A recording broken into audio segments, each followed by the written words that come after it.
অদম্য ইচ্ছাশক্তি আর কঠোর পরিশ্রম করে অসম্ভবকে সম্ভব করেছেন মানিকগঞ্জের শিবালয় উপজেলার ৬০ ঘর এলাকার তরুণ জুলহাস। নিজের হাতে তৈরি প্লেনে চড়ে আকাশে উড়ছেন তিনি। এ যেন বাংলাদেশের প্রযুক্তি উদ্ভাবনের নতুন দিগন্ত।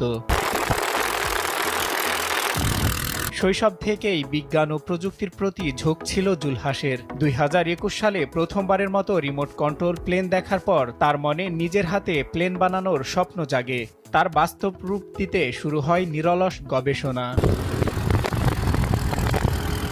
ইউটিউব ভিডিও, বইপত্র ঘেঁটে ধাপে ধাপে প্রয়োজনীয় যন্ত্রাংশ সংগ্রহ, নকশা তৈরি, কাঠামো সাজানো সবকিছুই একাই করেছেন তিনি। দীর্ঘ প্রচেষ্টার পর অবশেষে সম্প্রতি নিজের হাতে তৈরি সেই প্লেনে চড়ে পরীক্ষামূলক ২৫ ফুট উচ্চতায় উঠতে সক্ষম হন জুলহাস।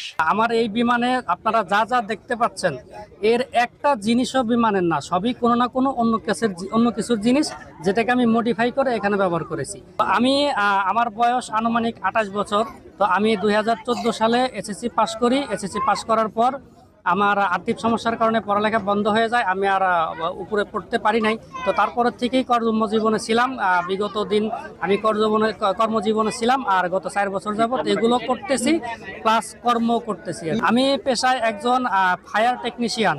জুলহাস জানান, প্লেন তৈরিতে তার খরচ হয়েছে মাত্র ১.৫ লাখ টাকা। এতে ব্যবহার করেছেন অ্যালুমিনিয়াম, স্টেইনলেস স্টিল, পানির পাম্প, মোটরযানের মিটার ডিভাইস এবং ট্রলির চাকা। জুলহাসের এই সাফল্যে বিস্মিত স্থানীয়রা।